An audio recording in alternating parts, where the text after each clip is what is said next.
Welcome back to another episode. Today we're joined by Rachel Zhang, a highly experienced entrepreneur who began her entrepreneurial journey at just 13 years old. While most teenagers were focused on school, Rachel was already launching her first e-commerce brand and building a women's entrepreneurship community with thousands of members in Shanghai. That early start shaped a mindset that would later push her to challenge traditional expectations around education, risk-taking, and what a successful business actually looks like. Her latest venture, Tao, is focused on bringing traditional Chinese medicine into the Western sports health space. This was one of those eye-opening conversations, not just about building a startup, but also about trusting your own path and having the courage to challenge these traditional expectations.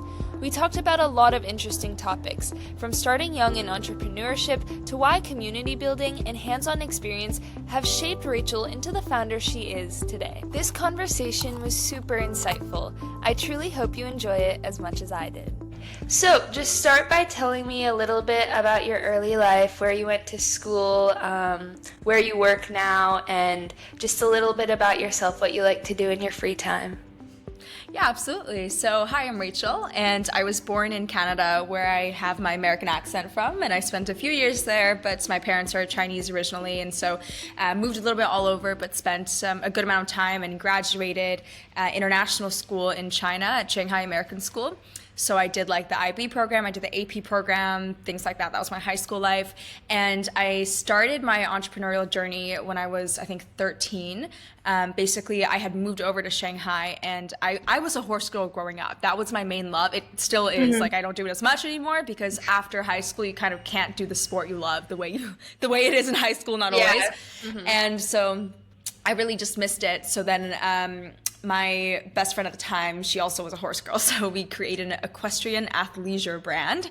So we did, like, imagine yoga pants, but with the padding on the inside knee for people who ride horses. So our unique selling point was from stable to street, and that was really fun. Learned how to do selling on Instagram and shipping and logistics and operations, and we had interns, we ran campaigns. We did, like, this was back in the days of IGTV.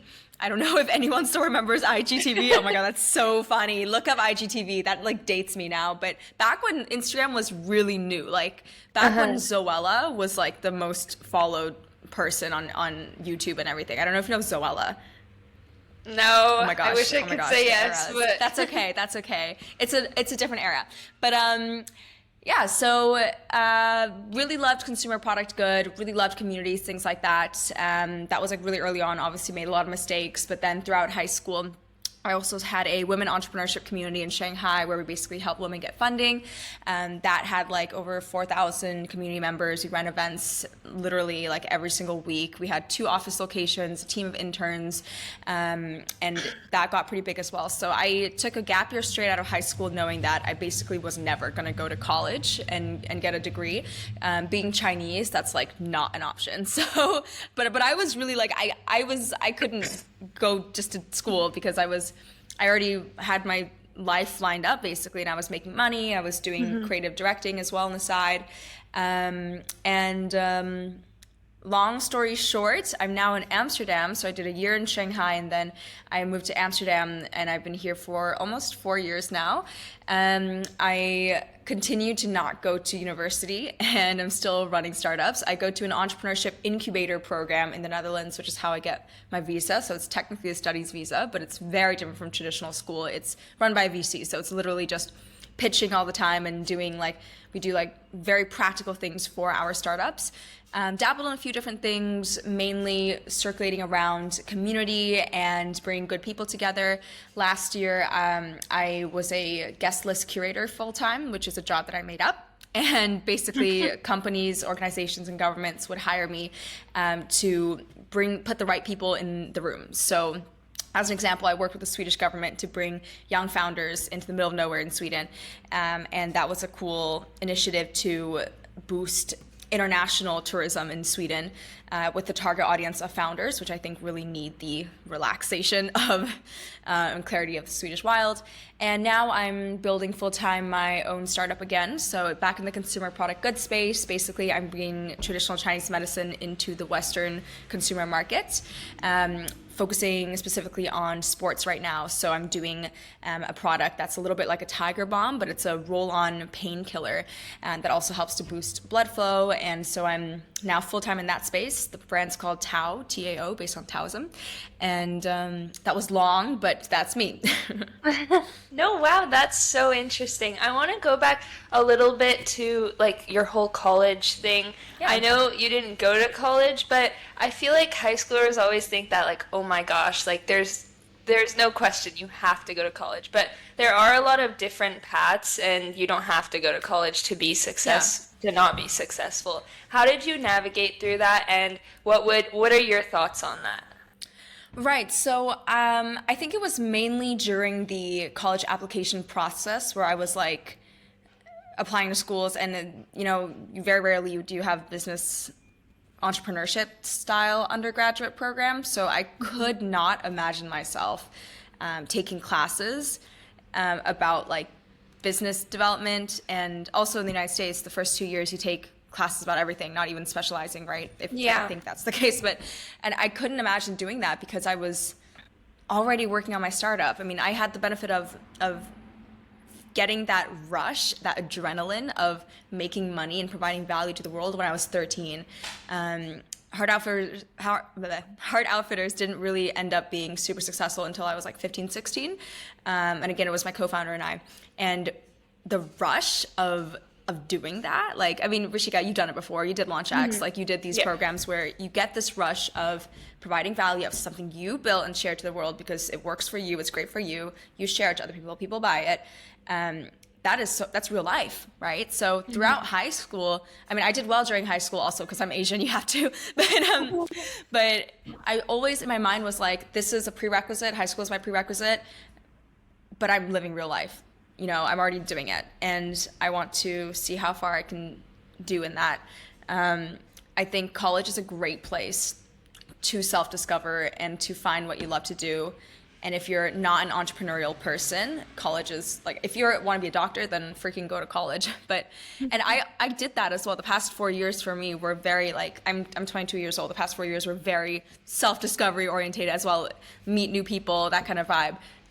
But I didn't feel like I had to do it in the middle of nowhere in the United States. And I wanted to be able to run my startups at the time, which was based in China, hence the gap year in China. Wow, that's very interesting. Do you still, are you still continuing your business for like horseware or like stableware?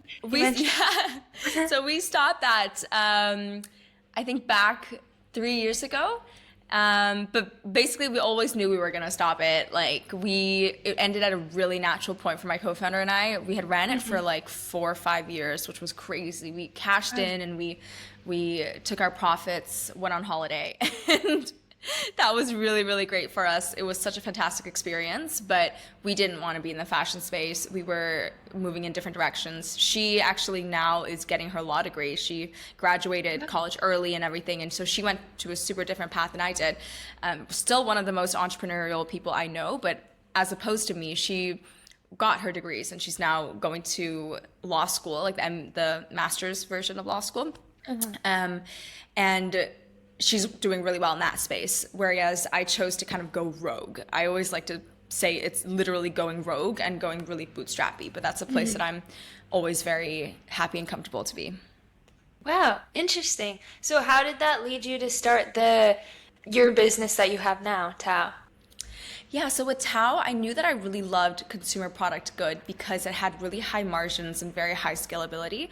I'm not the type of founder that's all about money, but at the same time, money is great. And I spent the past 4 years working on like Shia, the women entrepreneurship community, for example, or Founders House, which is where I literally exactly what it sounds, or doing guest list curating, and super fun, met such incredible people.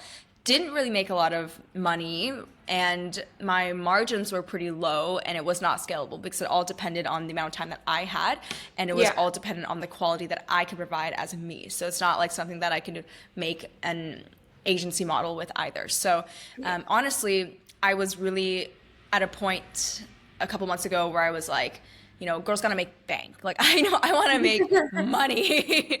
So that's where, you know, you take a look at solving problems. And I had just started to triathlon train and train for my first Ironman, which is a full distance triathlon. And so I was in this space a lot, and everyone was taking ibuprofens and paracetamols. That's a very big thing in Europe. And growing up Chinese, I never did that. I always had alternative medicines that were all natural. And I really wanted to bring that into the West, because the West pops painkillers like freaking candy. It's ridiculous to me as someone who's Chinese. And I don't know if you feel that from Asian culture as well. That totally. Yeah. Exactly. So I think that's really special and something that I want to see brought into this market, and I really see the potential of it. The same way like that Korean skincare is has really blown up, and Korea has dominated the skincare market. I believe China could dominate the medicinal market as well, and it's also in terms of timing. One of my mentors told me that one of the most important things about running a startup is timing. And people always forget how important timing is. And if I look at the timing of things in the world right now, there's no better time to be Asian than right now. Because 10 years ago, when I was going through high school, it was not very cool to be Asian. Now it is much cooler to be Asian. And we're having Asian leads in Bridgerton, and Asian stars are everywhere. So from a market perspective as well, for consumer market, B2C, it makes a lot of sense. Wow, very, very cool. I really love that. And I totally agree that, like, even for me as, like, Indian Asian, the only way if I'm sick and how I get better is just through my grandma's, like, medicines and, like, all these cultural, like, herbs and stuff. And then when I go and talk to my friends, they have no idea what that is, and they think, like, wow, that's really different. I'm like, I've never taken medicine, like, real medicine if I'm sick. So that's very cool, very innovative. How did you actually start, like, the business? You had the idea, but how did you actually start it? I know I've heard that a lot of people first go to pop-up booths and do a lot of customer validation. Is that what you did as well? I didn't do much in person, actually. I very quickly knew that I'm living in Amsterdam in the Netherlands right now, right? I very quickly realized that my market was not here. It was very much in the United States consumer market. So because I'm bounded by the fact that I don't live in the United States, and that means that I can't actually physically do that, right? Where it would normally be very beneficial too. I did this is where I got really deep into e-commerce and learned a lot more about e-commerce. And I'm not a traditional e-com bro. Like, how I define an e-com bro is like a guy at 2 a.m. sitting behind his laptop selling shower heads. You know what I mean? Like, but so I'm not that at all. I'm very community events driven. So it was cool for me to actually learn e-com and figure out how to use ads to test. And it was that. You use ad to test pre-orders and see what sticks. And how it sticks. At the same time, I knew the product that I wanted to create. So step one for me was really validating that in the market, doing a lot of interviews, things like that. And it's fun because it's in my world, it's in the sport world that I feel very strongly about. So, you know, never complaining to spend more time in the sport world. And then it was pretty easy for me to source manufacturers and things like that. By easy, I mean it's very possible to do, but it's not low effort. I think people don't get that differentiation sometimes. Like, it's easy to start a podcast, right? As in, you can set up Riverside, you can send out Google Cal invites, but it's very high effort. So I would say it's easy, as in there's many ways to start a business, especially nowadays, but it's not zero effort, it's not low effort. Yes, totally agree. And even, like, I don't think that people understand, like for example, just to start a podcast, there's so much research you have to do about the person, and, like, just a lot of back end things of it, which is same with a business. How do you actually manufacture your product? Yeah, that's a good question. So I'm from Shanghai, right? So actually it was pretty easy to be able to find manufacturers who do Chinese medicine. I hacked the system a little bit because my co-founder for SheUp works in import-export, and she knows every single manufacturer in China. So that was a very, very good place for me to start. And the great thing about building this product is that it already exists. It's not a novel product, actually. It's existed in Chinese traditional medicine for hundreds of years. And essentially what I'm doing is rebranding it and taking it and making it a little bit better. So if you know Tiger Balm, I think I've heard of it. it's very similar to Tiger Balm in its core ingredients. The difference is that instead of putting your hands into a jar, it's a roll-on. So it's like deodorant. You just roll it on so you don't have to get your fingers messy. You don't have, it's non-sticky, it's mess-free, so you don't get the color residue all over your clothes, all over your sheets, and the smell is a lot less strong than it is with Tiger Balm. So those are kind of the core components, but the manufacturing is actually quite easy because it already exists. Wow, yeah. And how do you bring more customers? Like, how do you market your product? What a great question. I'm still working on that. So a lot of it right now is just testing and doing things over and over. I'm doing things like running ads helps, doing things like running events helps, organic helps. Actually, one thing that I'm doing right now that I really, really love, and we'll see if it brings in sales, is I'm building a fellowship program to support female athletes because I want to see more female athletes competing. So the thought was like, if I'm going to send UGC content creators $300 for a bunch of content over a month, then I'd rather put that money towards a female athlete. And it's the same effort for them, but the $300 to them would go a pretty far way for helping them with their training. And at the end of the day, for me, same content, and I don't necessarily need thousands and thousands of followers, especially nowadays in this microcosm of micro influencers, is really powerful. So that's what I'm doing now. I think that's the fun thing about having a startup as well, is that you get to play, and it's this blank space that you can really have fun with and be creative with. That's, again, to be said that it's not for everyone, and some people really love the stability and the direction, and I think that's very valid as well. But for me, I'm really enjoying this white space and rolling with the punches, and I mean, so many things haven't worked, and so I'm just, trying to go over and over again until something does work and then double down. Wow, very, very cool. So, you know how the U.S. Winter Olympics are going on now? Have you ever tried like reaching out to one of the Olympians or athletes and trying to see if they could partner with you? That's so funny. I actually I'm in an email conversation right now with an Australian runner, and she really loves the product. So I'm in conversation with her now. And also one of my best friends is a German national rugby player, so she's on the Olympics too. And so I'm tapped into that network, and we'll see how it goes there as well. My brand positioning is a bit more targeted towards amateur athletes, but always a cool space. And I also, especially the 2026 Winter Olympics, did you follow it? It sounds like you were following a bit. I followed mostly like skiing and stuff because that's what I'm into. But like, oh my gosh, because it was the women's Olympics this year, for sure. The women stole the show in the best way. Like, I'm so deeply inspired by, if you follow skiing, like Eileen Gu is deeply, deeply inspiring, all of her interviews. Alyssa Liu as well, deeply inspiring. Yes. Oh my gosh. And just all of these women, Lindsey Vonn, like, I can go on and on. They're incredible. Yes.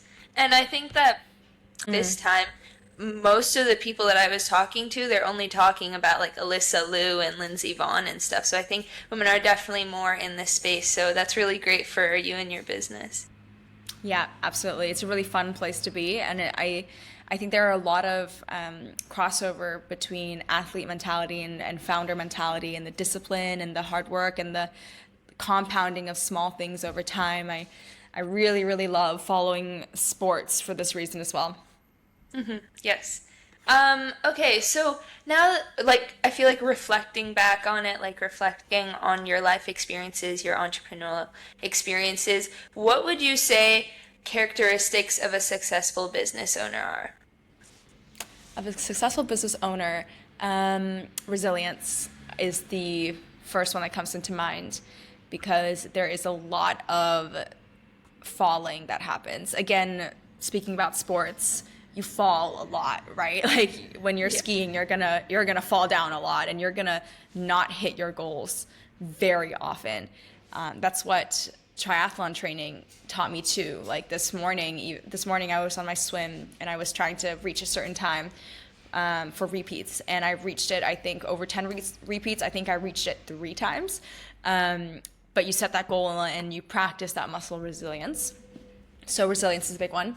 I think the second one also is just the love for what you do, because similar to resilience, like you really, at least I really can't stay disciplined and focused for that long unless it's something I really deeply love.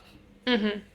Okay, great piece of advice. So just resilience and like doing what you love, because like if you're not passionate about it, no one's gonna force you to do it, especially as an entrepreneur. There's no boss, you know. So yeah, and I think enjoying the difficulty, enjoying the hard times and the times, like I ran a ad set and I was expecting to get a lot of sales from it, and over a week I got 4 sales. That's a terrible conversion. So it's like, okay, like another piece of advice my friend gave me was that, and she's a fantastic founder. She's a she, first of all. And she tells me, if one of your strategies are not doing well, it's the strategy that's not doing well. It's not you that's not doing well. So I really hold that to heart, to not take things personally in that way, and to enjoy the process of testing. It's all data points. you know, you've gone through the high school process. It is a little bit difficult, especially nowadays, since it's just so competitive. Yeah. As a high schooler who wants to go into business, especially for women, what would you say, like, what would you emphasize doing in high school? Yeah. What would you say would be really helpful for the future, not just for college? For aspiring founders, right, in high school, I think would be to do it. I think it would be to literally just launch a product, a service, something, put it out there, and it can be really shit, pardon my French, it can be really bad, and it can be like the most simple thing. It can be literally a Canva template. It could be a ebook. I have a friend who made a lot of money passively from selling one of her ebooks. Do it and try it and test it and have fun with it and see if you like this process. I used to think that anyone could be a founder, and I no longer think that. And I think that if you try it out a little bit, dip your toes in it, see how you feel. I think founders get that buzz of seeing the value they put into the world. And if you get that buzz, then you got to follow it.